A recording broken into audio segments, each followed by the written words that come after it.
Okay.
don't recall exactly how I got here.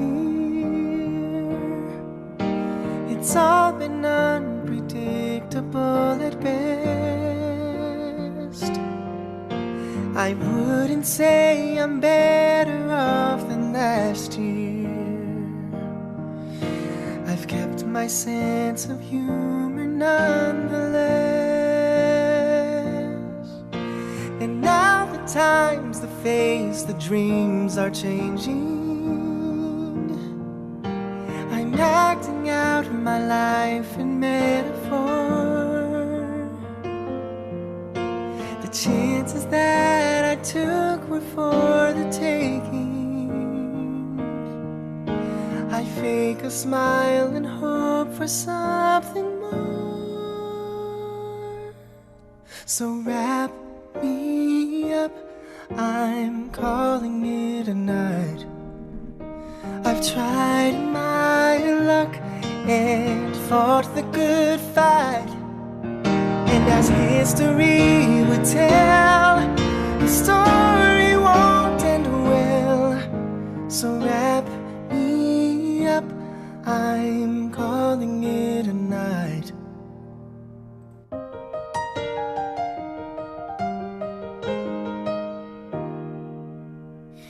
In searching for the far and few reactions, I've tried to find a blessing in disguise. Instead of waiting for my life to happen, I closed my mouth and opened up my eyes. So wrap me up, I'm calling it a night. I've tried my luck and fought the good fight. And as history would tell, the story should end well. So wrap me up, I'm calling it a night.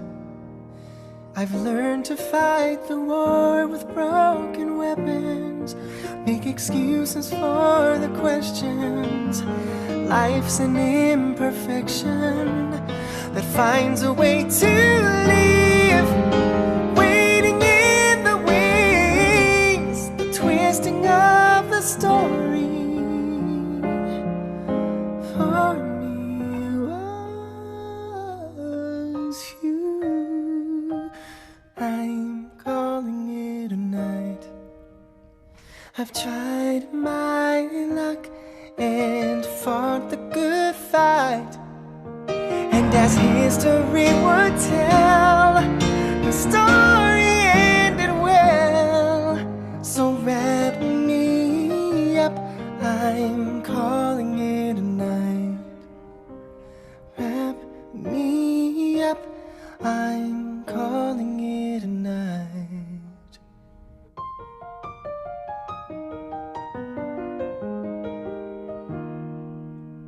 I've tried my luck and fought the good fight.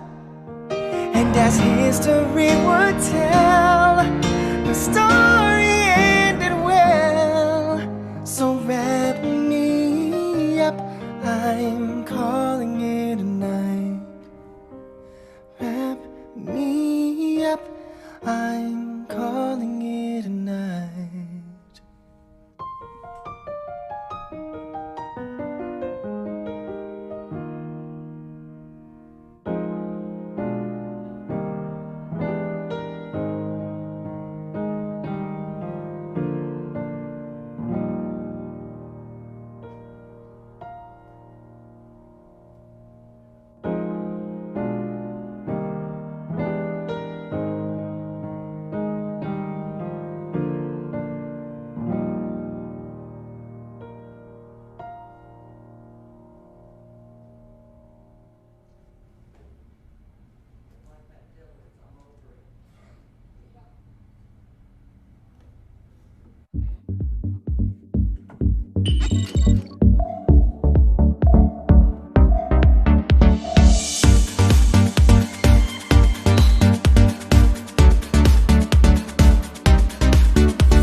Well, hello everybody. This is the 102nd episode of the OpenGOTO Community. It's amazing that we made it this Yeah. far.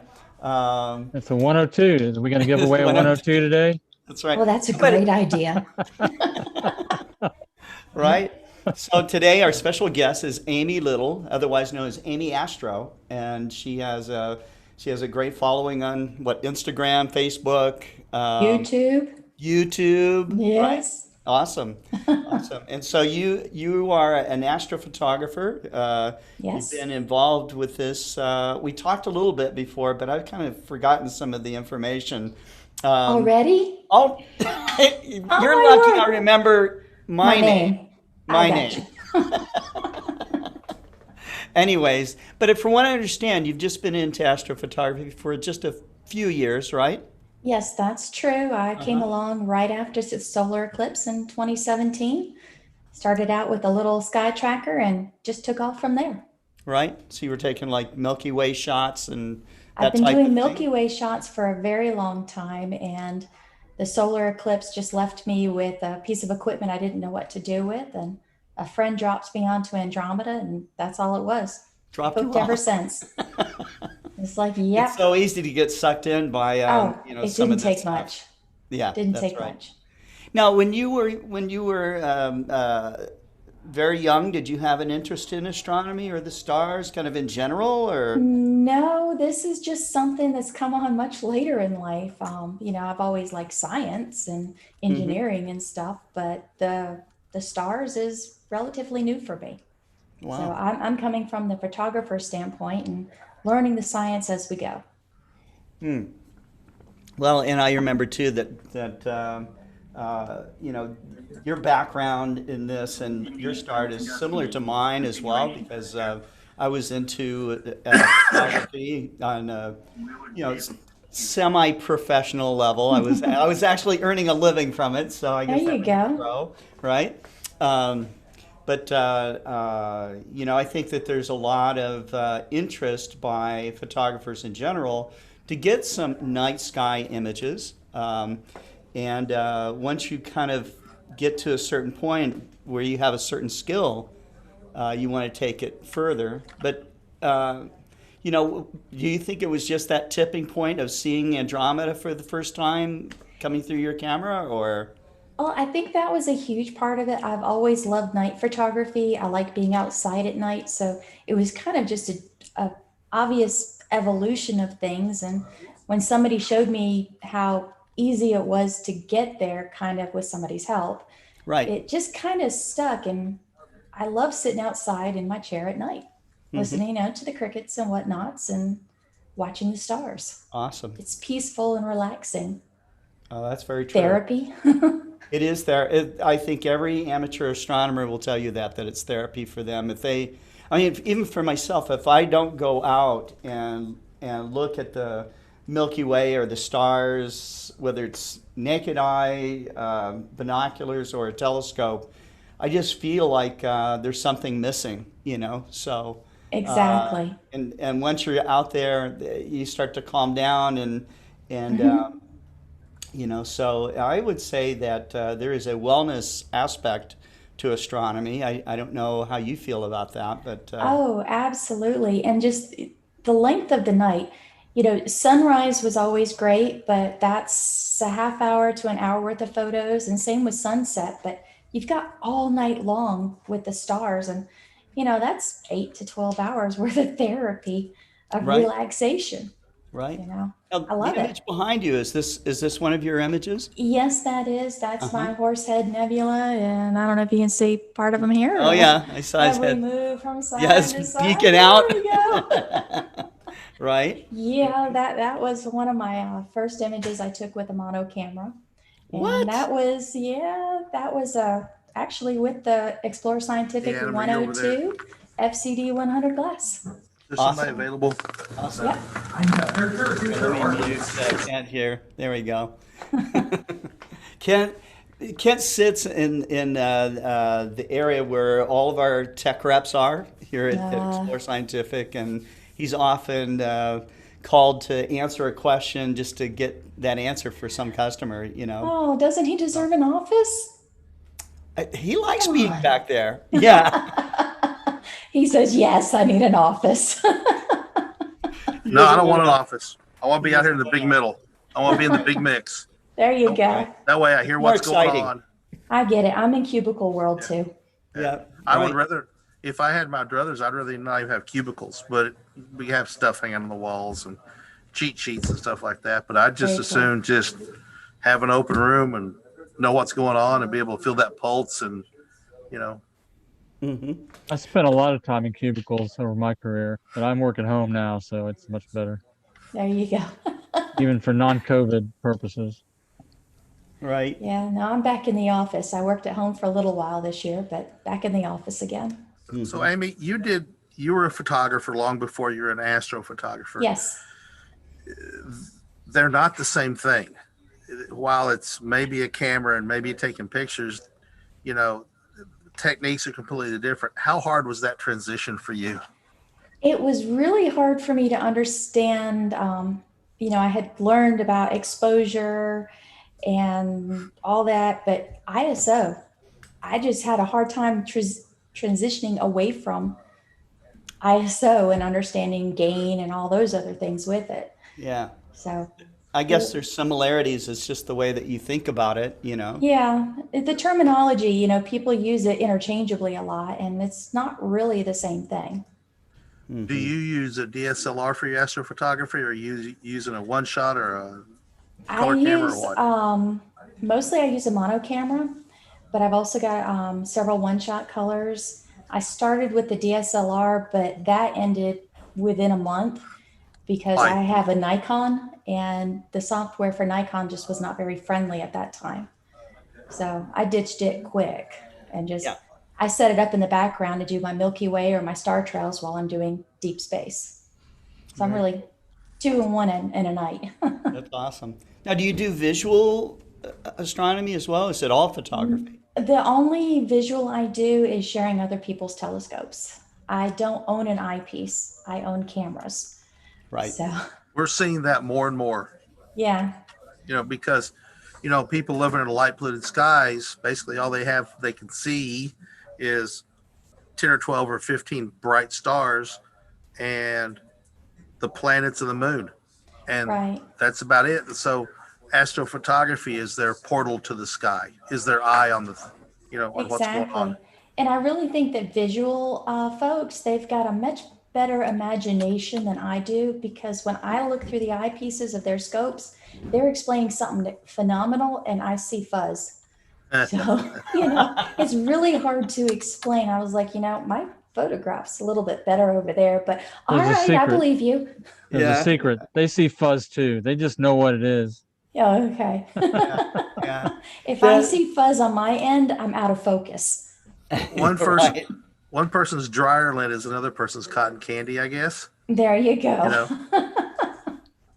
So, Amy, tell us more about you're in Georgia, correct? Correct. Yep. Right. You belong to clubs or any clubs at all, or? I do. I belong to the Charlie Elliott Astronomy Club. We're one of the sister chapters of the Atlanta Astronomy Club. Okay. I've been hanging out with them for about 3 years now, and I've heard of and that. I drive an hour and a half, almost 2 hours, every couple months just to go see these guys. They're that great. Oh, wow. Okay. So they're And not did you close to me. I learn? You must travel. have learned so much as you got started from these people. It was absolutely amazing. They found me on Facebook asking a whole bunch of crazy questions, and then somebody noticed where I was located, Yeah. and they reached out to me and say, I noticed you're in Georgia and we're in Georgia too. Come check us out. Well, I thought it was some crazy guy reaching out on Facebook, so I had to do my research well, and make that's sure what it was. That's what it was. But Once I met him, he was totally a crazy guy, legit. Yeah. Right. But once I did some research and found they were a real club and went and checked them out, they were a great group of incredibly intelligent people, men and women there. They That's have great. a large women group there, which is really great. Yeah, that's really great. So, there's there is, astronomy and amateur astronomy has been so male dominated for so long. It has been. I get into this serious part of this hobby in about 1980. It was a rarity to see a woman involved in astronomy, amateur astronomy, and so. But I will confess that some of the very, very best astronomers that I know, that would be like Carolyn Shoemaker, comet discoverer, okay, Gene Mueller. Gene Mueller was on a path of making the most astronomical discoveries of anyone, okay. She stops one short of Fritz Zwicky, and she stops on purpose, Oh, wow. okay, because she did not want to break this guy's record. Wow. But she was on a freight train of discovery, so she would have easily blown past this guy, okay? And so what happens? She stops, which I really, her character about doing this is awesome. It was done for all the right reasons. But then another guy just blows past her, and I was going, Gene. Uncool. Yeah, I said, not everybody's got your heart, so. No. But anyhow, but that's the truth. And we have, when we do our global star parties, we have a couple of young girls. One of them's 10, okay, and she lives here in Springdale, Arkansas. Her name's Libby in the Stars, and we gave her that kind of nickname. There you go. And then another one is Deepti Gautam from Nepal. And she doesn't have a telescope. Her club doesn't have a telescope, but they have an astronomy club in high school. And so she's now, with this next star party, this will be her, I think, 4th presentation. So Excellent. very cool, very cool. Yes. Tell us about your world. Tell us about your, how you interact with the astronomical community, with your websites, Well, all of that just kind of happened on accident. I just kind of fell into it. I had a friend who moved out of state on me, and he requested some tutorials on PixInsight. And that led to somebody else finding the tutorials online and saying, well, when are you going to do more? And that kind of blossomed into an entire YouTube channel that I wasn't prepared to take off as well as it did take off. It was a very nice surprise. And once I hit about 1,000 subscribers, I went ahead and figured out how to create a website and started a blog post and added a Facebook page and threw in some Instagram. And it's been a lot in a year's time, trying to pull all this together. I'm thinking by Thanksgiving, I'm going to have 3,000 subscribers, which is crazy. That's like a year and 4 months into this. So Never did I think this would happen. So they just search for Amy Astro on YouTube and they'll find you? They'll find me. All right. I am there. Several of the videos I've got have some top hits. And Do you have anything that you'd like to show us? Anything that a tidbit of a video or some of your images? I can show you some images if you like. Okay, we'd love I've that. got some here. Let's see. Try to share a screen here. And do you sell those shirts? Well, not this one. I didn't think anyone wanted to walk around with my name on it. I don't know. They might. They might. Let's see. What do you see here? Do you see my Andromeda? I see it now. Yes. You see it now. All right. This is one of my first DSLR images taken with a Nikon D800 with a telephoto lens. And when I saw it on the back of the screen, this is what hooked me. It was a brown, mushy image. It wasn't great, but I found some PixInsight tutorials out there, and they walked me through to get this image, which just totally blew me away. Yeah. Let's see. Will it let me get to the next image? You have a raw image you can show us of that? I mean, so people that haven't seen it can see what it looks like. Can you get to that easy? I don't know because I recently acquired a new computer here, but let me look at what I've got.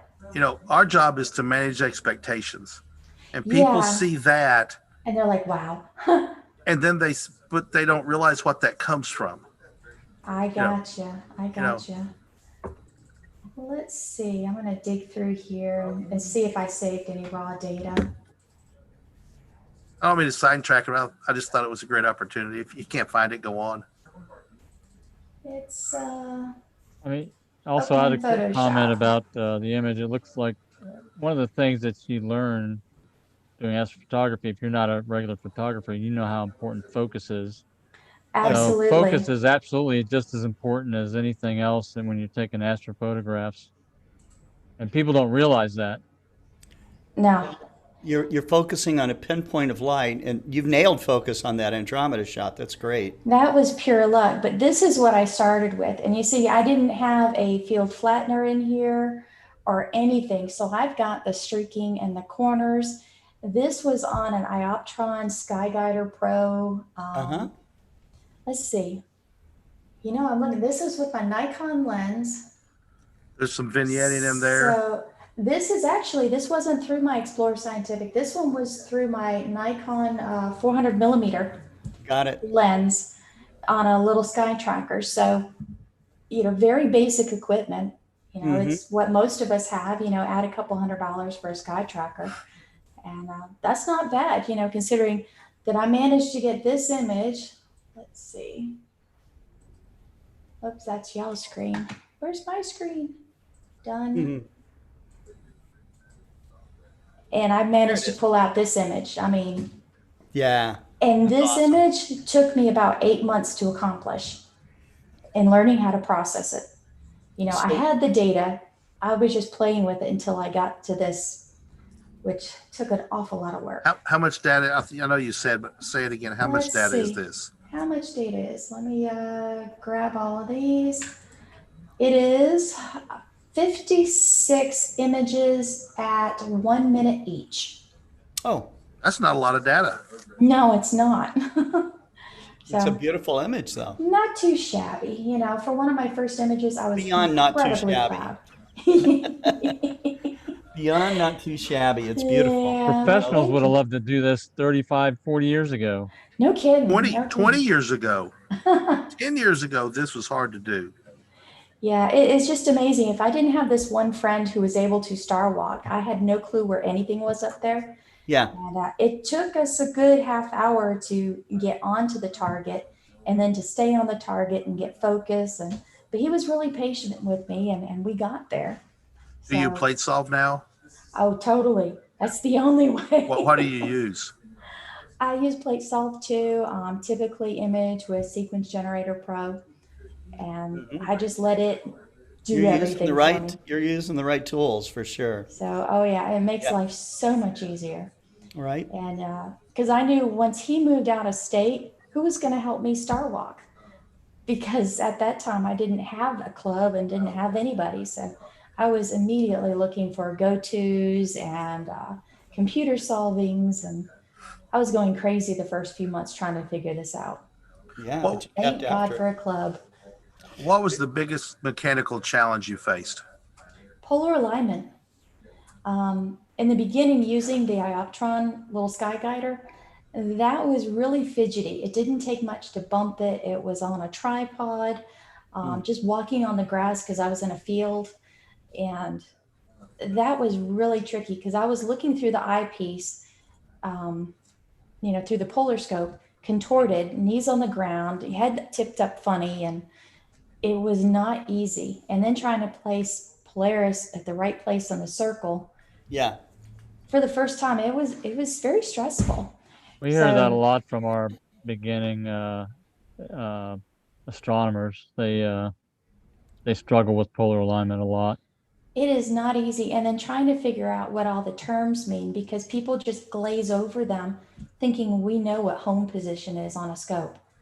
I can't tell you how many times I Googled that. I looked everywhere. Where the heck is home? And then I realized it didn't really matter in a way, But it's little things like that, and those are the things I'm trying to explain to people. If I run into a problem, I make a video on it. If I screw up, I make a video on it. If I succeed, I make a video on it. You know, and a lot of it is to remind me when I screw up next time how to solve it. Right. Because you just Right. forget these things sometimes. But yeah. Well, there are so many little things to learn, you know, and so Jerry and I were talking about, you know, we occasionally run into a customer that is trying to bite off all of this at once. Okay. That was me. I was All right. choking. And then they get advice. They go onto a group or something. They get advice from 5 or 6 different people with 5 or 6 different answers. Okay. Yes. And so, Yes. so how did you get out of that hell, okay, of that, okay, I'll and tell get you. onto a path where you knew that you were gaining ground? What happened is when the Charlie Elliott guys reached out to me, Yeah. I didn't know what to expect with the group, but I packed my entire car with everything I had bought. I showed up on the field, I opened the trunk, and I said, "Help." I was Hmm. like, I have all this stuff. I think it's the right stuff. I don't know if it's the right stuff. Show me how to use it. I had 3 big guys in the back end of my car pulling everything out, setting it all up. And they're like, this, and this, this. And I was like, oh, that was it? And, you know, so really having somebody that has been through it before, Sure. being part of a club is the biggest thing that helped me. And Yeah. I would not be there without their help. Wow. So. So let's give them a shout out. I know that one of them is Steve Siedentop, right? And yeah, Steve Siedentop, Brian Tucker, Brian Matt Tucker. Harvey. Yeah, Brian. I'm good friends with Brian There's and Steven. Yeah. yeah, and Ken Podashley and Marie Lott. There's so many great people out there. Wonderful. You know, they've all been so helpful to me. We use that. I mean, find a club, and Yes. people don't seem to think that that's important, but finding a club, It is. finding a mentor makes it successful. Oh yeah. I mean, I learned a lot off of Facebook. You know, people were very generous with their time explaining things to me, but to be upfront with a person and to talk to them and to show them what you're talking about, you Yeah. know, it makes things so much easier, especially when you don't know the terms of what that item is and you just say that thingamablob Yeah. and they don't look at you like you're stupid. They go, "Oh, that's a polar scope." Like, "Thank you." You know, Mm-hmm. there's a language barrier going on here too sometimes. So, So there's some comments here. Let's see. Uh, One is that your Andromeda shot is beautiful, thank you. right? Let's see. Beatrice Hines is Yes. watching. She says, indeed. Oh, because CFox had made CFox 0011. I think maybe he has told me his name before, but I like the name 0011. So There you go. There you go. It's like 007. that's right. I'm a Bond fan. She says, I like the videos of Amy a lot. Thank you. Here's a question. Scott, Amy, Kent, Jerry, I'm curious why we do not see more images of the HA region around Andromeda. Is it purely field of view, or is it due to the bright galaxy washing out the faint HA nebulosity? Any comments there? I've never honestly chased it. For me, I'm inside light polluted skies. So Yeah. it doesn't take much for Andromeda to be blown out. But for me, a lot of it is the field of view. I mean, Mm-hmm. when I moved up to my 102 scope and all that, I have to put a 0.8x reducer, and even still, I lose some of the edgings. So I Yeah. need wider. Wider scope. Wider's That's right. better. Yes. A wider camera is more expensive. Yeah. Yeah. And a wider telescope's also more expensive. It's all expensive. I It's mean, let's all face it, this expensive. whole hobby is dollar Well, signs. look, Well, now hang on. if you just amortize it per mile, Oh, is and that what you it? get, okay, so the Andromeda Per Galaxy, for mile. example, 2.2 million light years, each light year 5.9 trillion So miles. could be Your 2.2 mileage, million dollars or yeah. it's nothing, I mean, it's a fraction of a penny per mile, right? I So, wonder if my husband will buy that. I have people. I don't think he'll believe me. I have people who true. say this is expensive. I say, do you know somebody who bass fishes, or do you have a bass boat? And they'll go, yeah. Go I said, skiing. okay, go Exactly. water skiing. That boat's $30,000, and you've got to have a Hmm. pickup truck to pull it. That's another 30 to 50 or 60,000. So you're into $80,000. Even if you buy used, you're in for 20 or 30,000. There you 20 or go. I thirty haven't thousand spent that dollars. yet. Yeah, most Bingo. amateurs don't spend that money. No, I So haven't it's spent And that yet. so it's not when you compare it to other hobbies. I know people with train sets that go all over their house and down into the basement and stuff. I guarantee you they have lots of zeros in their hobby. You know, but we all have to have a hobby. That's right. This is So our therapy. So, Amy, this is a point that that we talk about, discuss with others about, sometimes argue about, but some people call this a hobby. Okay, other Hmm. people consider it to be part of their lives. Okay, It's a passion. it's a passion, right? How would you characterize all of this as someone that is now fully into it? I think it's more than a hobby for me. It's more of a lifestyle, maybe. Yeah. It just brings so many elements together. Camping, being with other people outside at night, Mm-hmm. um, friendship. The number of friends I have acquired doing this has just been astronomical, really. It's just Mm-hmm. amazing. I can't imagine not having astrophotography in my life at this point. Right. Right. Well, there's that side of it, and then there's also the challenge.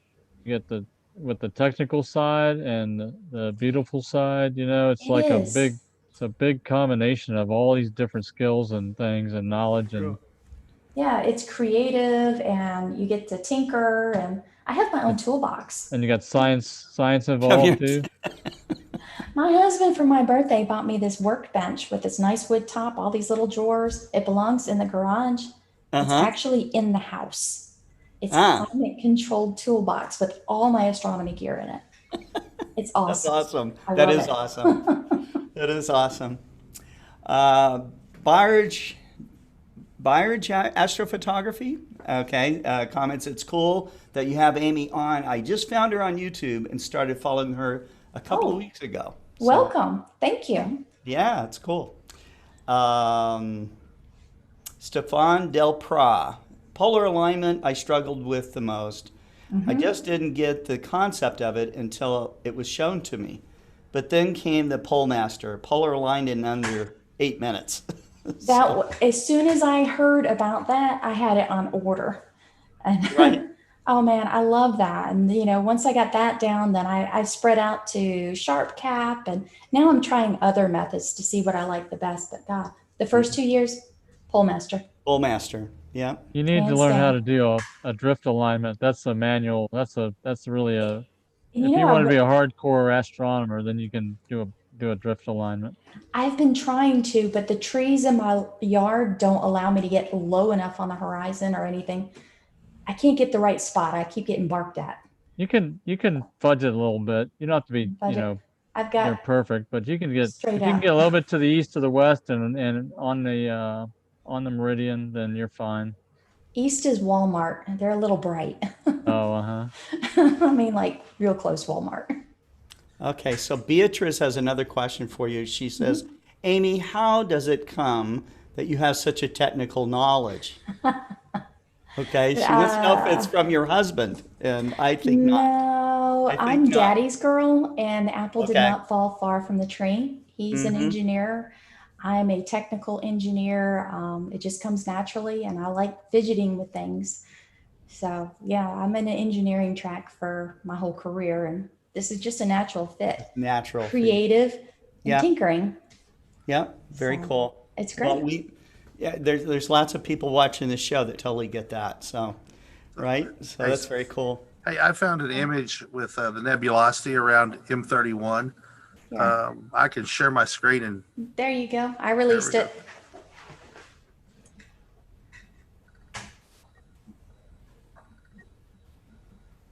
Can you see that? Did it take Oh it? wow, Oh, look at that. wow. I had no clue. Look at Yeah. that. Now, who did this? Bernal and Durio with www.deepskycolors.com is what it says on the image. Wow. I just Googled it and searched till I found one I liked. Um, and that's a pretty wide view, Jerry. What would that be? I mean, It's That's not like a 5 60. degrees, Yeah. At 5 by least. 7 or something like that. Yeah, at least. I wonder if it's done with different telescopes and blended together. um, It it's does have pop- an air of Photoshop to it. Yeah, yeah. But that's there's okay. he started in 2016. Let's see. Y'all can see this, I think. Can you see this? Yes. Yeah, it's a crop 3-panel mosaic. Yeah. Okay. Yeah, It's amazing.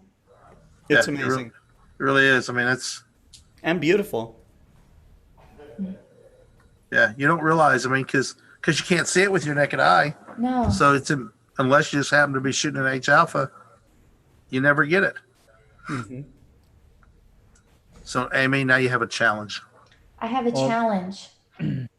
Most definitely. That's cool. That's cool. All right. So, Amy, for anybody getting into this, what are your recommendations? I mean, people are obviously going to look at your work. They're going to get inspired. They'll want to. They're going to aspire to do what you do. And so, how do you keep them from going down a dark tunnel and Well, head in the right direction? I did the dark tunnel route and there was a lot of bumps along the way. I was taking notes on everybody else's images I saw online. I was Okay. writing down what camera, what telescope, and everything they were doing. And then I was comparing everybody against each other and trying to figure it out. And it really was not that easy.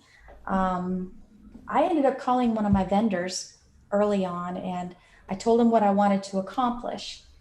And they said, well, you need this, this, and this to make this happen. And I told him he was crazy because he gave me this budget that was huge, something that I was not completely prepared for. So I had to sit back and wait and figure out how to save the money for it and all that. But he was absolutely right when he told me to spend the most I possibly can and get the best mount I can. And he Yeah. says, then after that, everything else will kind of fall in place, as far as That's what scope I you hate could to get and camera. I hate to contradict you, Amy. Oh, go I'm just for it. against that. I'm against that view. I really am, because that doesn't allow people to get involved, to get in No, started. no, it doesn't. It doesn't. But I started with the Sky Guider, and then I ended up with the Sky Watcher, and I knew what my end goal was going to be, so I kind of leaned heavily on the vendor to Right. tell me Yeah. what I needed to Yeah. accomplish that. And then I called them probably 5 or 6 different times and was getting different grocery lists and manipulated it until I could fit it in my budget. But the club, really, I wish I had been with the club at the very beginning Right. and I wouldn't have made so many foolish purchases right out of the gate because I bought and sold an awful lot the first 6 months that I was in it because I bought something that I thought would work, but it didn't accomplish what I wanted to accomplish because I didn't understand everything that went along with it. I understood cameras and lenses, but telescope was a little bit different. I think So, that's a big thing. People they don't understand what it is to get into, and that's my general advice is to buy a good solid mount and telescope and camera, that you can learn on Mm-hmm. and understand the hobby and understand if you're going to get into it or not. Because a lot of Right. people will just end up, Getting frustrated getting and trash it. frustrated and right, exactly. And that's not a good thing. Yeah, and when I called the vendor, I told him that I'm one of those people that like to continually move forward. And the last thing I wanted to do was to buy something and outgrow it almost immediately because it's a huge expense up front. That's right. So why do I want to spend this much money only to be 6 months down the road and That's right. realize if I had spent another $200, I could have done this. Or even another $1,000, Well, yeah, that's a right? lot. But exactly, I got to get the Right? mileage distance going here for that math. But But to buy and sell as you're growing through it, okay, is yeah, it's number one, natural. world's most expensive way to get into this, right? It is, Yes, and I did that for about 6 months. yeah, yeah. And A lot my of people club just, straightened me out. So I went almost a year without a purchase, which is, you guys probably didn't appreciate that, but it's it cool. worked. I was able to learn my gear and concentrate and then Yep. change. And then you Yeah. understand what you really want to buy. Yeah, I started learning from other people's equipment or being part of the club, they would share. So we would swap a scope, we'd swap a camera, and then I'd see, is this what I like or not what I like? Or, it was great seeing other people's setups and how they accomplish things. Right. We find that if we can get people into a successful set of tools, okay, we kind of think of ourselves as outfitters, okay, rather than let's see how many telescopes or how many mounts we can sell to somebody, okay? Right. Because you run a real high risk of if you get that person into equipment that's not going to do the job for them, you run a very high risk of them just getting out of the lifestyle completely. Well, you Okay. don't want to scare them off wanna or scare them overwhelm them. Right. I want to see them come back in 10 years and still be engaged, whether Exactly. they're into different gear by that time or whatever it is, that person is a very valuable person to the industry, the telescope making industry, and so it's not just making that quick sale or I'm very used to people waiting a year or 2 years or 3 years or 5 years before they buy their first piece of equipment. I've seen it many, many times. To develop the system, maybe at first in your mind or on paper, and then to do some critical thinking about that and applying cost versus, as Jerry would tell you, the value of your own personal time, which a lot of people place almost no value on. Okay, I don't know. Yeah. right? Yeah, Yeah. My time's your worth personal something. time should be the way up here.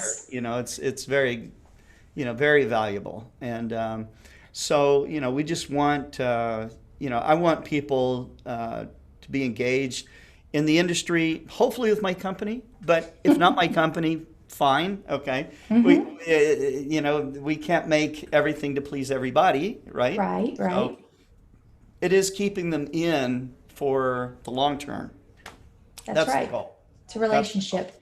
It's a relationship, exactly, right? So just like if you're outfitting somebody for, Mount Everest, you don't want to give them the wrong gear because they're going to die up there, okay? I don't want to die with astronomy.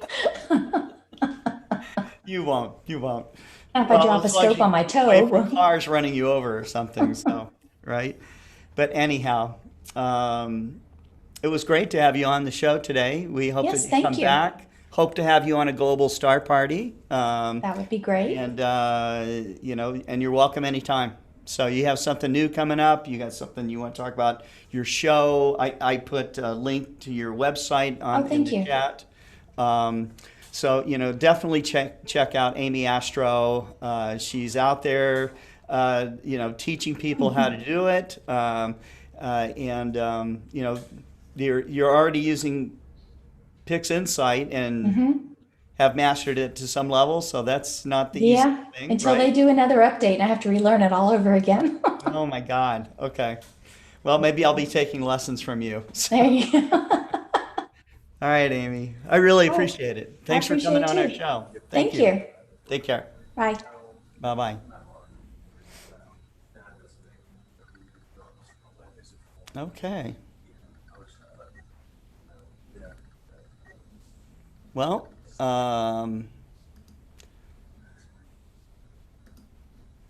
Kent, what did you think?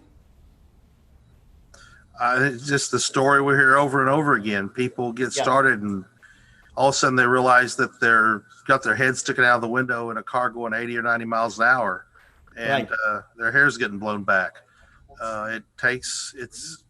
It's very rewarding, but it takes time and effort and skill development to get to that point, to Right. get to a place where you feel success. You know, that first image is so cool, but I see it over and over again. People will post a first image and a year later they come back and reprocess it. Yeah. And the difference between a year ago and this week Yeah, is just yeah. with the same exact data. With the same data. Yeah, that's right. Jason And- Gonzalez showed us that, Yeah. his first, and I think his first image was in Andromeda too. So, Typically, people's first images are generally Andromeda or M42, Orion. Orion Yeah. Nebula. Right. You know, and those are generally people's, or the moon. Those are first images. And then to go back and see how much better their data collection has become over that last year and how much more they can get out of it in a year is impressive in most instances. Mm-hmm. And it's not easy. This is not easy to do, just like catching fish is not easy to do. Yeah, it's a challenge, and it should be a challenge. So, Right. It's got to but keep your interest somehow. I mean, if you right, you if it was a do, slam dunk, it's not and a challenge, right? It's like a hole-in-one machine, like you said. right, Now, Right. if you're out in the wilderness and your survival this winter depends on you catching 60 pounds of, salmon and, putting away whatever, that's a whole different story, but this is not that. This is not survival. It may be fulfillment, but it's not survival. Although, Scott, I'm like you. I go outside and just look up sometimes, yeah, and just love to be out before dawn, before we're going hunting and just walking into the woods and seeing Orion up in the sky in the fall. oh yeah. Fantastic.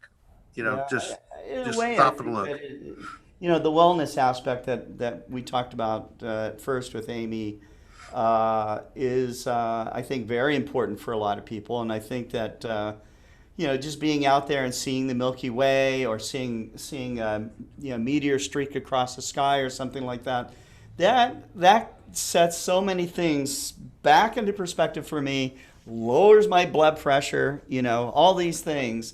And that's gotta be good for me, It's gotta be healthy for me. I'm wanting a big comet. I'm wanting a great comet. I'm not wanting, a comet you can see. I want a comet you can see. Like And Hayakatake or something. yeah, Comet Bennett or Comet West. We haven't had something like that in 20 years, and we've got to have a comet that people can see from the cities, and at least something, and to get there to capture that attention, like the eclipse did. That That's was a what we need. monster event, Kent. And I Scott, will tell you that my friends in the telescope shops and our friends in the manufacturing industry, a lot of us after the eclipse, we were just like, man, we are so glad that is over right now because it was crazy. It was I really was crazy. I was in here. I wasn't working for the company then, but I was in here, previously. I know. And I got just a glimpse of the insanity. Yeah. And it was brutal. And people. There was nothing like it, and Yeah. I don't think there ever has been anything like it. But it's coming up again. It's going across a different portion of the United States in April of 2024, Mhm. and with a annular eclipse in October of 2023 coming up. That's and right. I know we're already talking about our plans and products that we're going to have available, You have and to get ready. we've got to get ready for it. And Yeah. I hope people learn the lesson. And here's the lesson I learned. Clint Bram and I drove to Casper, Wyoming. We thought, okay, Yeah. we'll just drive back. Yeah, And just we'll go drive up there. back. Yeah. Except it turns out that the entire population of Colorado was in Casper, Wyoming, Yes, they And, were. and we had a friend who lived, typically it was 3.5 hours away. Yeah. It took her like 13 hours to get home because Yeah. traffic was at a Yeah. standstill. And we experienced some of that. So my plan is going to be wherever I'm going, I'm staying there for a day or two. I'm not going to Yeah. pack Yeah. up. You're not going to zip up and zip back, right? Yeah. That's like what we did, Scott. We drove 20 some hours straight to get out. We took back roads to get away from the highway. We Yeah. did that too. We did that too. We got off We ways. thought, oh, once we're off kind of the beaten path, that the hotels will be reasonable, Yeah. We get to a Motel 6 and it's like $700 for one night with one bed, We drove. It's like, we're not doing this. We just kept going. We We kept drove. going. We did this. We drove back roads. Got off the interstate before we hit the bad traffic jam, and drove from Casper, Wyoming, and got to North Platte, Nebraska at like 4 a.m. Yeah. and got up at 9 and headed back the same direction. So we had made that trip from Springdale to Casper back to here in 54 hours, which was Crazy. yeah, Did but it was worth leave it. It was crazy. right after the eclipse? We left like 2 hours after the eclipse. Isn't that right, Scott? Yeah, that's what we did too. We let the It was stupid. I mean, we should have just stayed, yeah. because we could have gotten a hotel room. Hindsight- After the eclipse, you could have gotten a hotel room pretty easily. Hindsight being 2020, that's my recommendation. Wherever you're going to go, Yeah. plan to stay. Don't be in Yeah. a rush to get back home. Treat it like a extra day of vacation, Right. and don't be in that rush to get back home. I'm glad that Amy came on our show today because we've started doing this program, this new program with you, Kent, on, beginning astronomy, how to get started, this kind of thing. And it's really nice to see someone that has, fully embraced this lifestyle and is really getting a lot out of astronomy. I mean, you could hear the passion in her voice, her her knowledge and stuff was spot on and all the rest of it. But, she did go through a rough time getting there, and had she had not run into like guys like Steve Siedentop and these other guys, she might still be slugging it out, so. Or sold it all and gone to bass Yeah, it's fishing. just like, I can't deal with this anymore, right? Yeah. So it is important to go that direction with a mentor. I am looking here at our comments.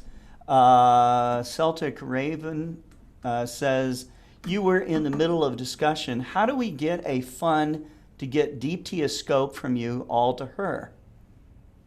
Can you do that through some portion of your website and cut out the fees from GoFundMe, etc.? If a group of you want to get together, you have to kind of do it amongst yourselves, but you pull some money together, and we'll do something too. We'll pitch in as well. We can see what it would take to get her something. We need to really study what it's going to take for her to get it, though.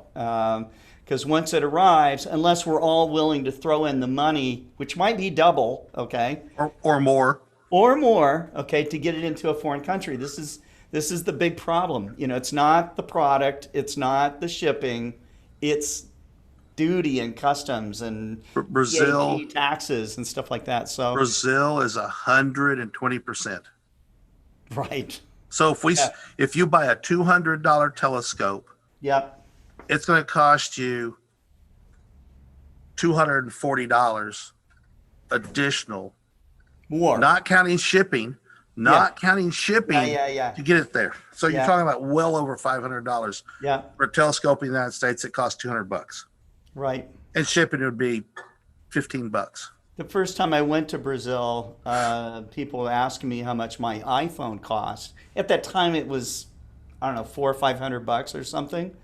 And I said, "What does it cost here?" And they're going, "Over $1,000 for that iPhone."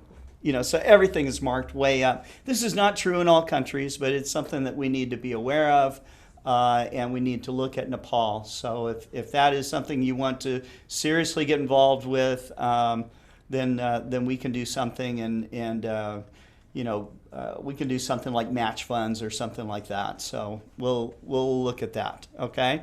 Depending on how much the equipment is, sometimes it's cheaper to fly over there with the equipment yourself. We have people that That's do true. exactly that. You know? They will Well, buy it. you fly her over and have her pick it up. Yeah. So they'll buy. I've had customers do that from. They will buy a telescope, fly here, unbox it, use it, pack it back up. Now it's used a used telescope, and they Right. fly back. And we're talking about from the Middle East and Israel. And there was a guy who did it from France, came to Miami, and did that. We shipped it to Hoti's Unfortunately, we have Hotel. something called the pandemic right now, and we need to, use more traditional methods of getting something over there. So, but anyhow, Beatrice says, indeed, why do the customs costs always have to be that high? They aren't everywhere, Beatrice. It's country by country, and it has a lot to do with politics and all the rest of it, because it's the government getting their share, right? So, Stefan Del Pras says Australia is similar. Celestron 130 SLT is $1,100 Australian and $500 US dollars in the States. So, yeah, it's like that. It's like that. So, I see that as being, it protects. It's done to protect local manufacturing and stuff like that. But it almost seems like an outdated concept to me in a world of internet and e-commerce and stuff like that, where you can see the pricing, you can actually buy, but it's the shipping, which is also expensive, but not like the duty can be. So that's something to consider. So it may not be too bad. It may be in the 15 to 25% range potentially. Yeah. So not too bad. Right. That's just a real quick guess. Yeah. So you have to get a reality check on that. We ship some stuff to Cameroon, and on the website, it was less than $400. Okay, on the website, if it's less than $400, the duty is zero. But in order for this person to get this stuff that we sent, the customs broker, which is not a government employee, a private employee. Okay, they're the ones that arrange it to go through customs. Okay, they wanted $500 for themselves, and the value of the products combined was like $130, but they wanted $500. And So they would get it because there can be that too. so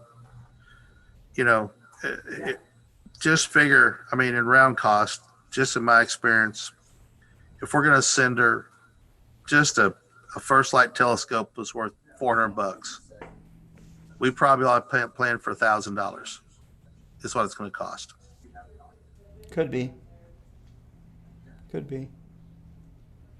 Well, So we can also look at our second light series of products too, because we can give her a fully decked out, fully working, fully everything, but that's going to be discounted. So it's something where, because what will happen is that in their country, the customs people will go on the website and find it. Okay, they'll find it and then they'll say, oh, this is worth that. Or if let's say it was home built, they go, well, oh yeah, it's a 6-inch Newtonian. Let's look at 6-inch Newtonians in general and see what they sell for. Okay, if we can't find it, so it can be like that too. But if it's seen as used, and if it is used, that's a little bit better. So, and we get very good used gear back. We have some used. We'll get used PMC 8 units, Exos 2 GTs, and yeah, some nice telescopes back that we could give her that we could put into it. yeah, But the question is, what does she want? this shouldn't be a question of what we think she needs. You know, I was in Rotary Club for a long time, and one of their principles is, you know, helping other countries do stuff. And one of their big tenets is don't just give them stuff what you think they need. Get on the ground and find out what they need and what they know they need, and then help them get that. Well, You know, sometimes because they haven't gone that far yet. That's is the right, problem. right. But you know that certainly some conversation needs to happen. Byers Astrophotography says, Scott, you were talking about how important it is to have a mentor. I wish I would have had one when I started out, but thankfully YouTube was there for me, and people like Amy made my life a lot easier. So that's great. Marco Polo, Scott, did you get my email with the photos from Amboy Crater trip? Well, let me check. Sometimes my emails from people going to places they're not supposed to go. He didn't find half my emails. He says, "Well, tell me what you tell me." I call him on the phone. Did you see that email? Well, tell me What what is you it? wanted. Well, it's true. I mean, you can only do so many emails, right? Right? You get that. You get hundreds of them a day, I imagine. I do. Scott gets more than 1,000 emails a day. It's a lot. I've seen his email open up, and then, you know, Like 45 going, minutes here later, it is. open I it up see again. it. It's I brutal. see it. Hi, Scott. Had a great time at Amboy Crater Bortle 2 Sky last weekend. Got to try out my first dedicated Astro camera, a ZWO ASI 294 MC. How was the scene? Well, Tell us how the scene was. I'm using the ASI Air Pro with a Meade 8-inch ACF and a .62 Optec Lepus reducer and my Exos 2 PMC8 mount. The attached photo of the double cluster was taken using live stacking feature in ASI Air, which stacked 15 by 120 seconds each. Then I took the stack file, processed it in Cyril and Photoshop to do the background extraction. He doesn't talk about the scene. I also brought my 10-inch Dob named Messier to do some visual observing while my imaging session was running, and I put the logo of the San Francisco Sidewalk Astronomers on my Dob as a tribute to John Dobson. That is totally cool. This is a beautiful shot of the crater. That's great. Another sunset shot, a really cool red light shot of the telescopes. I'll share these tomorrow, and then I'll share your images of the double cluster tomorrow too, Marco. That's great. That's awesome. I do want to touch base on, before we get to Jerry, I wanted to talk about the Global Star Party that we had, the Asia edition. It was centered over the Philippines, so that made it so that I had to wake up at about 3:30 in the morning to get ready for it. I move slow in the morning sometimes,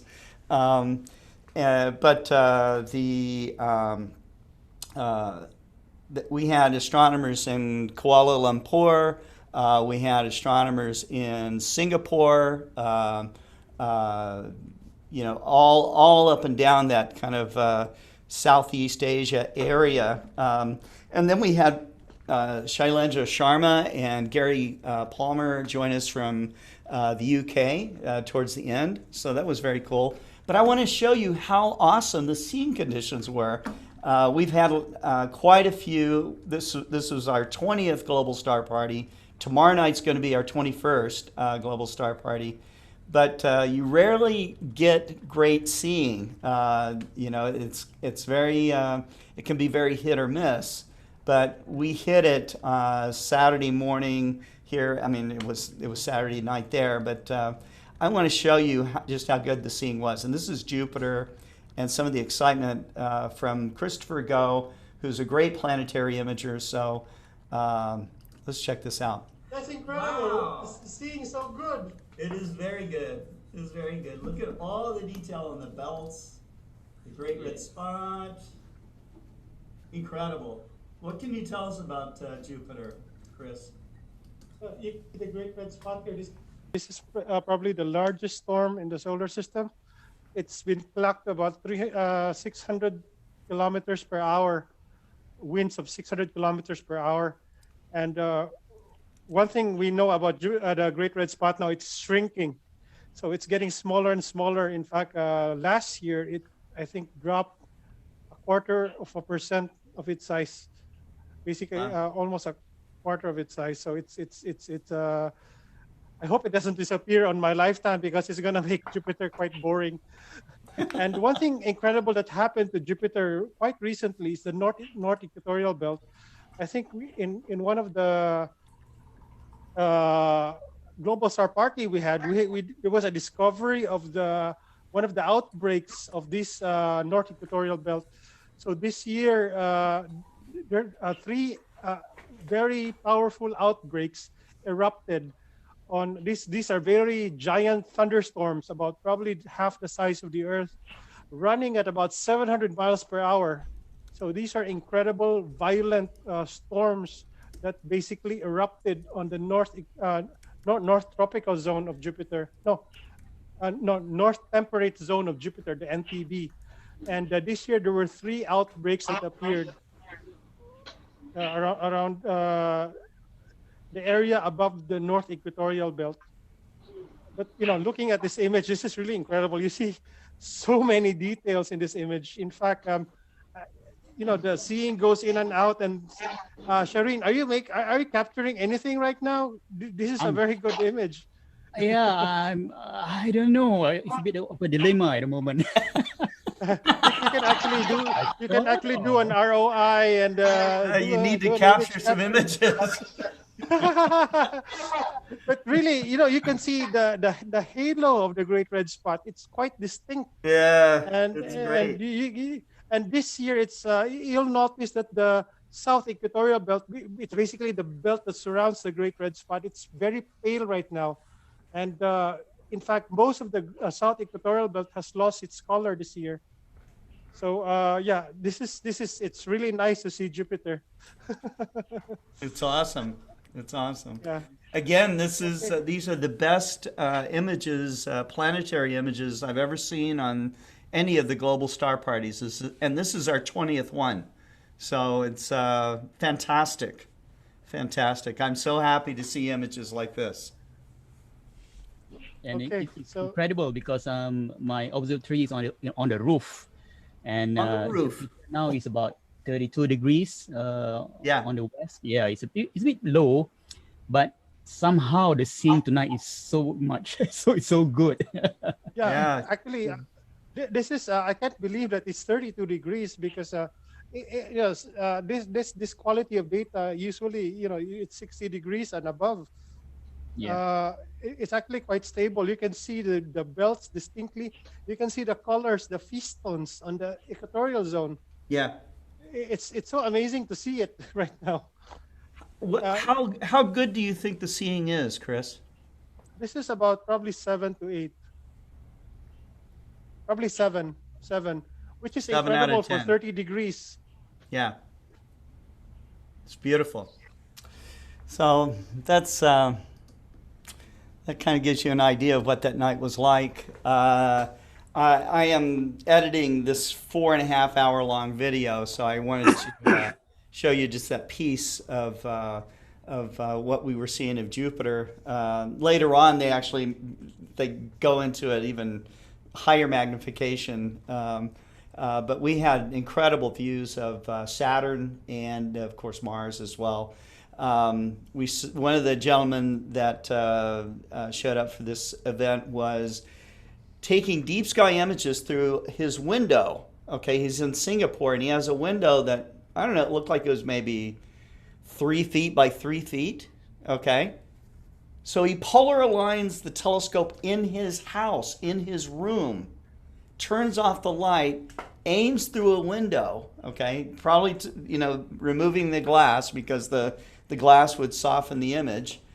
And he was doing narrowband images. This is in the middle of Singapore, okay? I don't even know what the portal is in Singapore, but it's one of the most light polluted cities in the world. 14 or something on a scale of 9.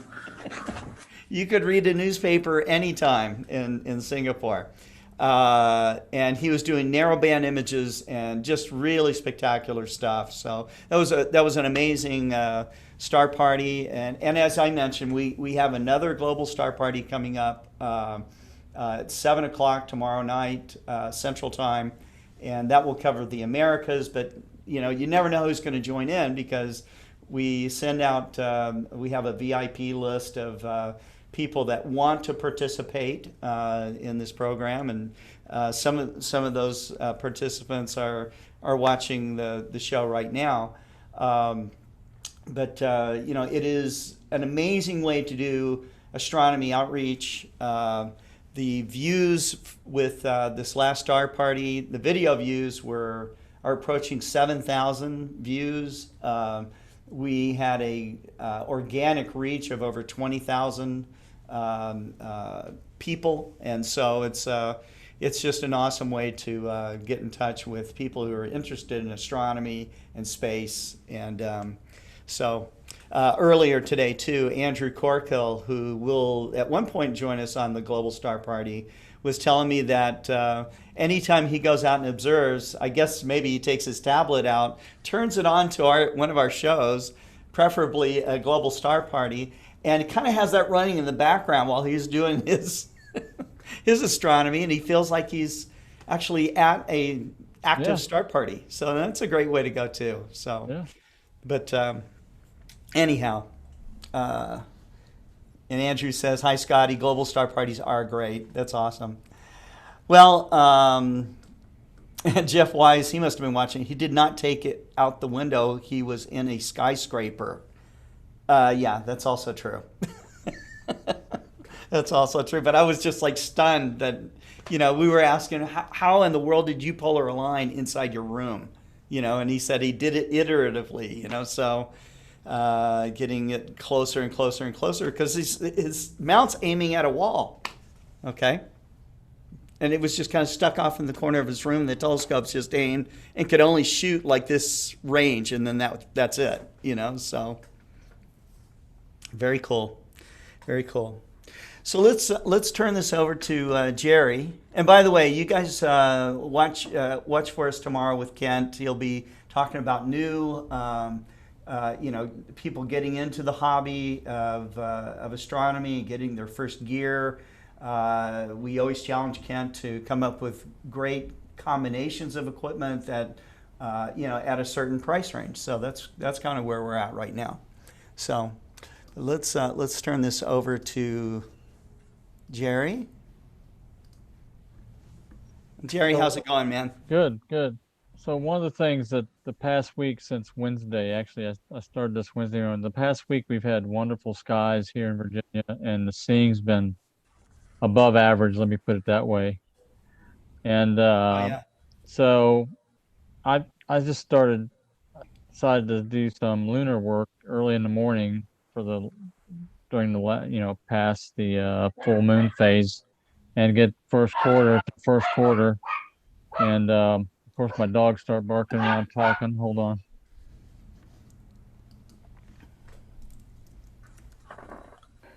Do they listen to you, Jerry? Sometimes they don't. So I can tell them to shut up, and they don't listen. Sometimes they do. I don't know. They're They like just randomly children. like to bark at stuff, you know, like any other dogs that are hyper, you know. But I started this lunar imaging the last 5-6 days now. Every morning I've been getting up. I started out at like 2:30, 3 o'clock on Wednesday last week, and then I've slowly gotten up later and later. So this morning I got up at about 4:30, 5 o'clock, and 4:30, I guess it was. But I wanted to show an example of what a system. I use the MSRO 165 FPL 53 scope that we have in the MSRO, and it's set up for doing deep sky imaging with a deep sky camera system. It's a focal ratio of f5. It's not at all configured for planetary or lunar, for high resolution lunar or planetary. So with that, with those given set of equipment, and I'm doing this, people ask me, why are you trying to shoot planetary lunar with that equipment? Because it's available and it's easy to run. But Why also not? and yeah, exactly. Why not try to use it? And also, I wanted to increase my skill level in trying to get the best images I can with this equipment as it's set up. We have the equipment set up specifically to do deep sky for a reason, but we don't want to. But I would like to take advantage of it as much as I can. So here's the image from yesterday morning, one of the videos. So I've taken probably 500 gigabytes of video over the last week Jeez. on the moon. And so and it's full disk images. I call this my full disk imaging process. It's a one-shot color camera, QHY 163C. The image, the pixel scale is 0.9 arc seconds per pixel. So which is great for doing deep sky, but it's not very good for doing planetary. But I wanted to show you exactly what we're getting out of this, and this will start to zoom pretty quick. And I'm going to move over here. Now I've magnified this view over here. So just to give you an idea, I'm going to zoom up just a little bit more. All right, so you can see this is Copernicus. All right, this crater, Fouth B, that I've got highlighted here is a 2-mile crater. All right, so I can see features down to 2 miles or even less. You can see a Holy whole lot of smokes. these are little craters from the ejecta blanket when the Oh, so the stuff blows out and then blows out, falls right? around And you it. see all these little dark areas. Yeah. Now this is near last quarter, so the moon looks totally different in last quarter than it does in first quarter. People are used to looking at little craterlets in first quarter that are bright. This is just the opposite. So the craters, the inside of the craters are basically in shadow. Mm. So that's why they're all dark. These little dark areas are all craters. This one's 2 miles. Okay. So you can imagine something, like these smaller ones over here are like a mile and a half or so. But that's basically reaching the limit of the resolution of the camera and it's not exceeding the optics by any means. It's just the limit of the resolution of the camera. So I'm basically getting the best I can get out of this configuration in the imaging. So, and it's cool to watch I'll zoom out and it'll get bigger and bigger and bigger and bigger. And there's a whole thing. Yeah. And Hey, so Jerry. let me pan around a little bit and go down to some. So this is a straight wall. Yeah, this looks like one of those gigapixel images, Yeah, right. How cropped is this image, Jerry, from what came out of the camera? This is okay. So I've cropped a little bit. This is like 3/4 of a degree square, and the camera is a 1.3 by 0.9 degrees. Oh, so it's cropped quite a bit, actually. It's cropped by about half. It's probably half the Yeah. frame. So you can imagine this whole frame would be probably almost as big as my screen here if you Yeah. had the full image. But again, the wealth of details. Here's a rill. This is Sir Solace Rill right here. Right here. Oh, yeah. Check that out. Look at that. That's probably about 2 miles wide. And then you got all these little craters like this one here, 2 miles, 3 miles. For doing a general lunar study of different features and getting a good feel for the moon, this is a great image scale to do that. The longer I look at images of the moon, or either pictures or through the eyepiece, the more I can sort of start seeing it in 3D, because those shadows give us the depth perception. And Right. I can sit there and sort of almost free merge, at an image, almost cross my eyes. And it really starts giving me a sense of depth. I mean, I'm trying to do it right now, and it's sort of, I'm looking through the image. Make sure your eyes don't stick that way. Yeah, and gum stays in your stomach for 7 years too. That's right. I'm gonna stop and share my screen again because I want to show something else here that I do. So I've got this to be able to find out and find the names of these items, these craters and stuff. I use a program called the virtual Moon atlas. Isn't that cheating? No, it's how you learn. Oh, How else are you going to learn what's there if you don't look at a reference? I mean, Make up the names yourself. I can make up a name. Yeah, right. you know. So you can see here, there's Copernicus on the chart, right? And on my image, it's here, Yeah. right? So there's Fouth. I guess that's how you pronounce it. That crater's Fouth. You can see it here.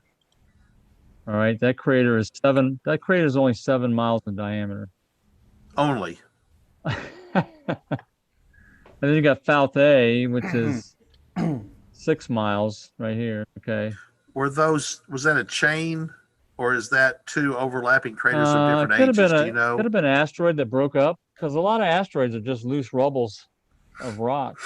So it could have just been a pair that split. And I'm sure they've studied that because they can tell by the weathering and the ejecta blankets and things like that.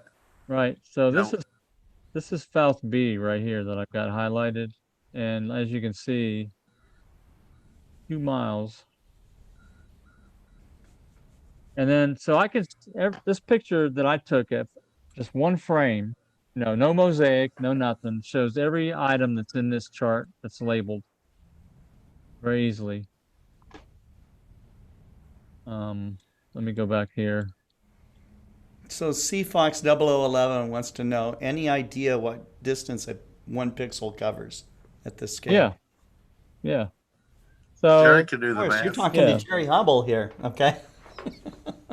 So He does this know. talks to the resolution of the image. So Okay. 1 pixel is equal to basically 1 mile.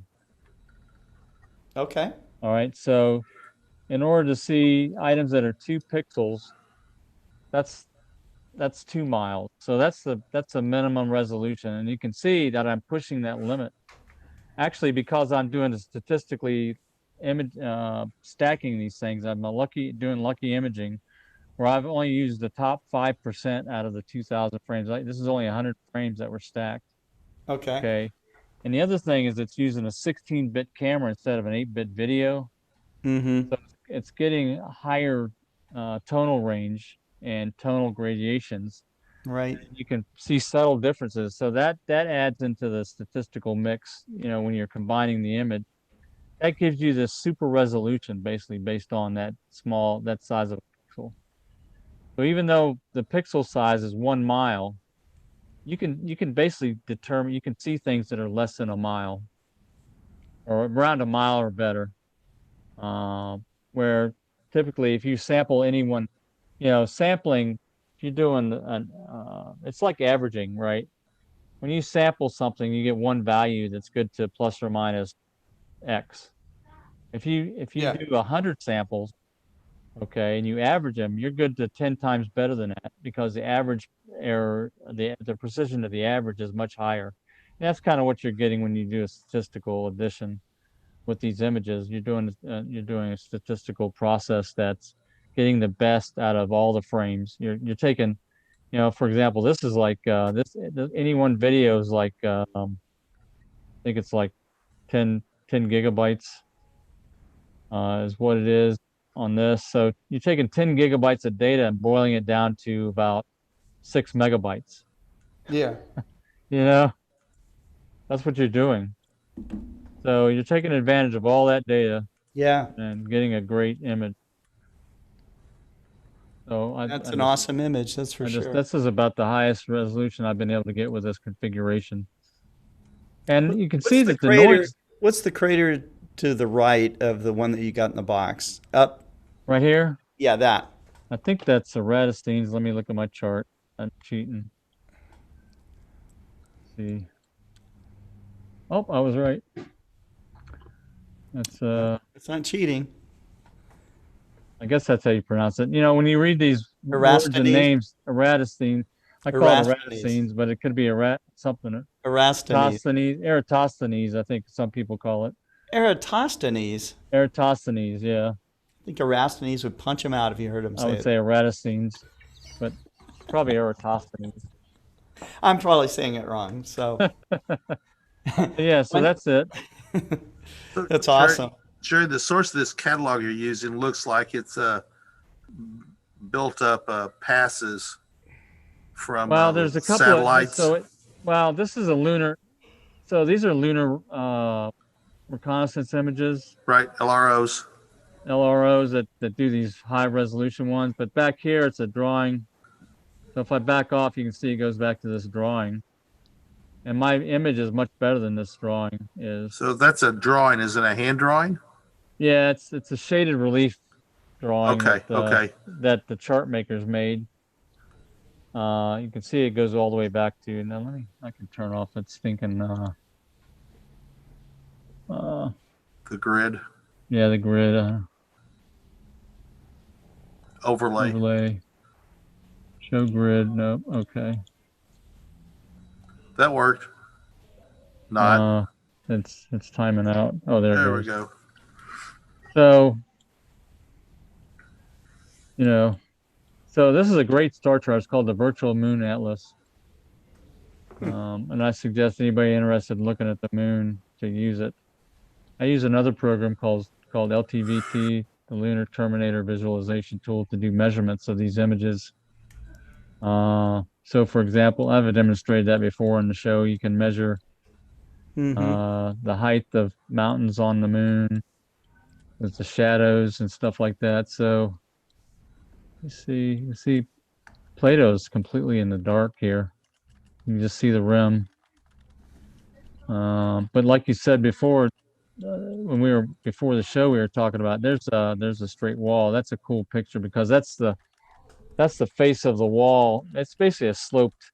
It's not really a straight up and down wall. It's like a 20-degree slope, but the setting sun is shining on it. So you can imagine what it would be like standing down there. Can you imagine standing here on the plane looking at the straight wall? It's like 500 It'd meters be like tall. black behind it, I think. Yeah, so. it'd be cool, and it'd be bright white or bright. It'd be surreal, is what it would be. Yeah. So here's Tycho. This is a cool picture of Tycho. You can see the central peak just pops up in the dark shadow of the crater. What I like about images like this is when I'm looking at the Terminator, you start seeing these white, like over here to the right, these white mountaintops. Yeah. Peeking out of the. And there's nothing there, and all of a sudden you realize you start seeing something, and it gets brighter and brighter, and then it gets bigger and bigger, and you're actually seeing something move. Excuse me, allergies. And so it's one of the very few things that we see move. Buzz Aldrin told me what it was like to stand on the moon and look at these. He said it was so disorienting in a way because there's no atmospheric extinction. Mountains as far away as you could see looked as distinct and as sharp and as detailed as the close-up ones. So it was very, very disorienting in that way. Now I pushed this image. This is a double size image actually. This is the pixels on this is 4800 by 4800 pixels. Okay. So it's like a 24 megapixel image, basically, this whole thing. But look, I mean, you go back and there's the full disc. That's what I think's so cool about this. Oh yeah. I mean, you don't have to mosaic, you don't have to do anything, and you get that kind of resolution. Just shoot one shot, that's it. Yeah. So each of the videos I took, because the deep sky camera, it doesn't do high frame rate. It's like 1.5 frames per second. So so for 2,000 frames, it takes 22 minutes. That's not bad. Data. So 22 minutes, and then it takes me about a half an hour to process it, and now I've got this. Beautiful. So, beautiful. That's great. I've got a whole series of images or videos from the last week. So I go from like day 18 to this is a 23. So, or 17, 18. So a 17-day-old moon to a 23-day-old moon. I'm thinking about putting together lunar charts and identify all the Chuck Woods lunar 100 objects on the moon to observe. Be a reference chart for that. Right. So this reminds me to talk about that video that we used to open the show of showing the moon rotating around the Earth and how the moon wobbles, Yeah. from day to day. It's something you don't realize happens unless you take pictures of it and compare them. But I really like that animation. That was very cool. Yeah. Yeah. It was Gives you a lot of gave people insight a into nice long look, the mechanics of the moon and how it looks. Exactly. Put that link into the Scott into the message so that's preserved. What's that? That video that you showed at the start of the animation of the moon. I would have to really go search for that. Okay. I'd have to really go search for that. I spend, when I get some free time, I go and look for those videos. So, but I would tell you that that particular video probably came from the Goddard visualization studio, is where it probably came from. And they have a lot of videos there. But before we go, Kent, I did want to talk about. We'll let Kent. Looks like he's busy. He is busy. Yeah. I wanted to talk a little bit about some of the weather instruments that we have. Yeah. Yeah. And I don't have the 5-in-1 weather station with me, but we also have these these atomic clocks here. Oh, And nice. Ken, I did want to talk a little bit about the deal that we're going to be. Can you hear me? Had a guy in shipping ask me a question about a shipment. Okay. So Okay. All right. So I just wanted to talk a little bit about the weather instruments and the deal that we're going to have for Explorer Alliance members. So we want to let the cat out of the bag. Is that what you're saying? Just a tease. All right. Well, okay. So the weather stations, which I've got here on my screen, I can share. Do Okay. you have the weather station there you can show, Scott, on your desk still? I can share my screen. Yeah, why don't Okay. you share your screen?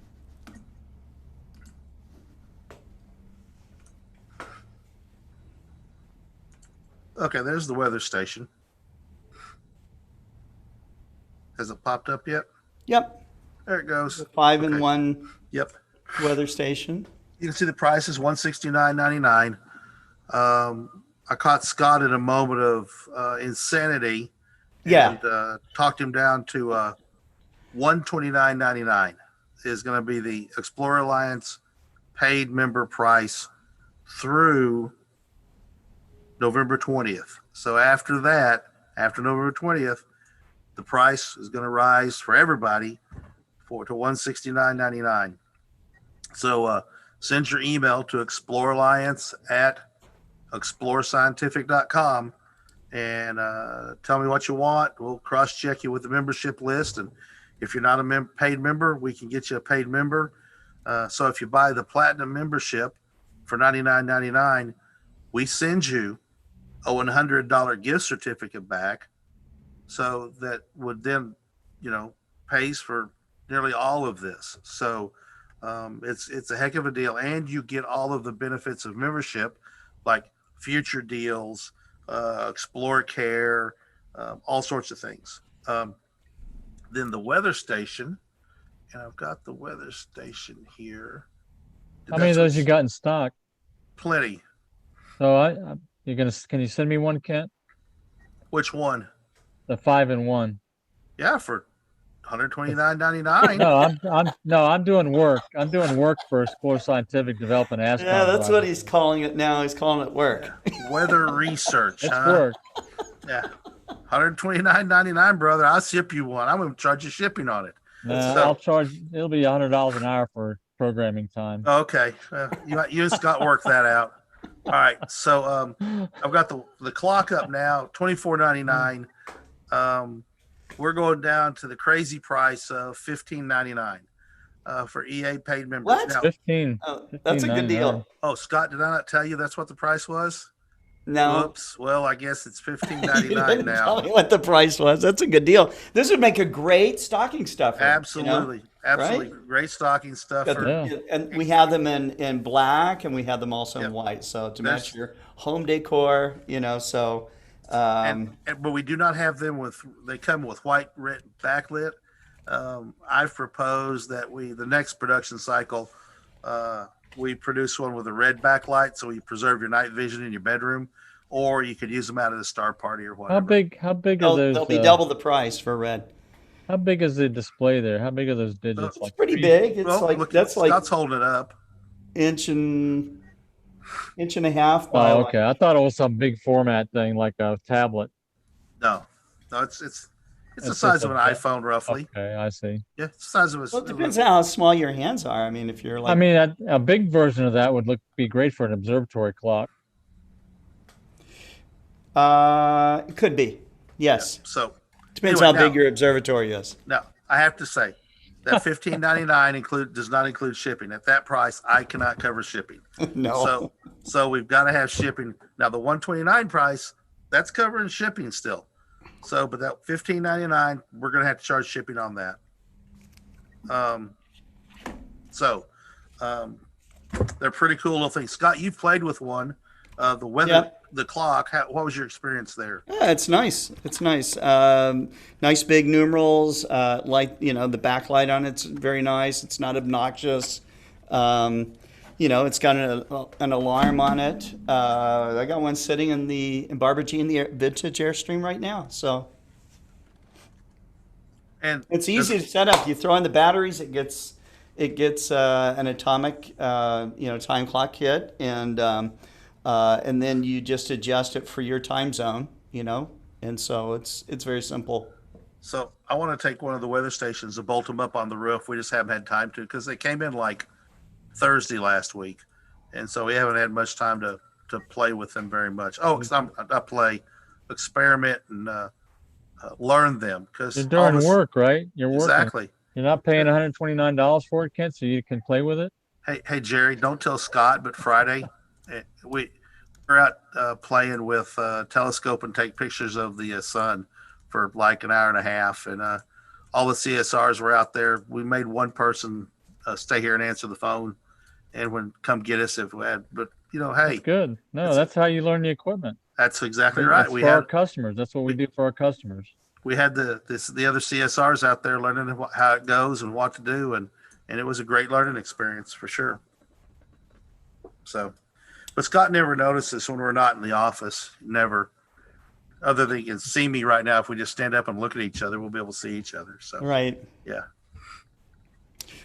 Anyway, yeah, I think that's it. The 2-in-1 finder base. Yeah. The 2-in-1 finder base yeah. is out there. It's remains on sale through the 20th. Now this is for Explorer Alliance members. So Correct. Paid. Right. Paid Explorer Alliance members. Paid. That's right. And if you're not paid, you can get paid. And we have a $29.99 level, the standard membership, or the platinum membership for $99. All right. So let's talk about the benefits of membership a little bit. Let's say I just go for broke and I get the $100 platinum membership. What do I get? You have a problem with your telescope. If we have a replacement in stock, we offer advanced replacement. So if you have something wrong with your FCD 102 carbon fiber, we've got them in stock. We'll ship you a loaner advanced replacement, and you ship us the one you have, and we fix it, and then you ship it back, and we swap. Right. And it's no cost. That way you're not down at any time. So yeah, if that's what you want, we'll do it. No, we have to have it in stock. We can't send you something we don't have in stock. But if you said send me a white tube if we had them in stock, then we'd send you a white tube as a replacement to use until yours was fixed. Yeah, you pay your $100 membership dues, okay, and you get a $100 gift certificate back.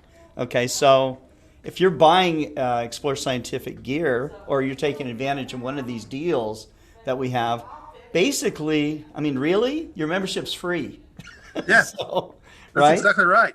And if you're taking advantage of a deal on top of that, wow, for instance, you can get that 5-in-1 weather station.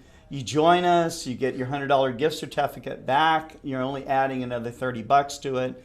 You get your weather station at a super deal, okay? It's a great stocking stuffer, because then people will have, if you're buying a gift, if you want somebody to buy, it's like a gift certificate for Explore Scientific. You buy them an Alliance membership and they have $100. Right.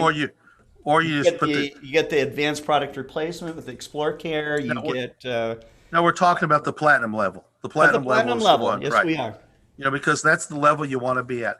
This is also good for people out there who buy a piece of used equipment or didn't Yeah. get their equipment registered within the 60-day window. Right. So if you have a something that does not have the standard lifetime warranty, whatever, you didn't get it registered, you bought it used and they didn't register it, Right. you can qualify by buying in. You now get the benefits of membership, which gives you the same things that you get if it was registered. It's not a warranty, but it's a Right. benefit of membership. Yeah. And currently, the price of this membership, the platinum one, is less than Amazon Prime. So, this is a good deal if you are into, especially if you're into Explore Scientific gear. There's a lot of benefits here, and you're going to get the very best deals that anybody can get. Okay, for the products that we put into that special member purchase program. So You will never see these prices advertised or available. And these prices are good through your favorite dealer. Yes, you can email us, but if you email us and say, I want to buy it through. I want to buy it from Steve XYZ Malia. dealer. Yeah. I want to buy it through Steve Malia at Ontario Telescope.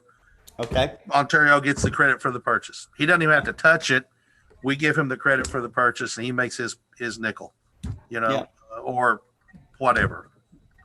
He'll make And more it is than only a a nickel. nickel. Yeah, for Steve Malia, it will only be a Joking. nickel on this clock. Hi, Steve. I know you're watching right now.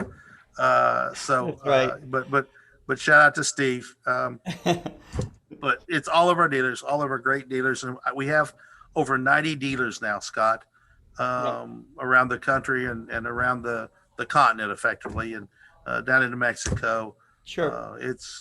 We've picked up some dealers, and there's vast interest in our product. Yeah.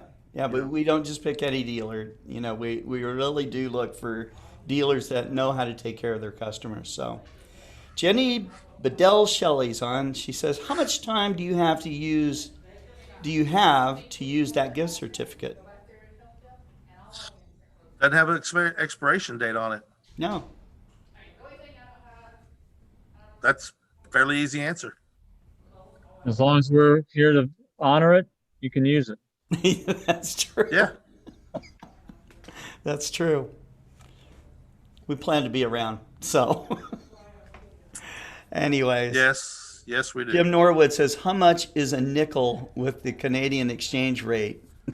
Exchange rate right now is running a Canadian dollar is worth $1.18 US. So it'd be worth 5 and what? Point. You'll make money, 3. right? Yeah, you make money. You'll make money.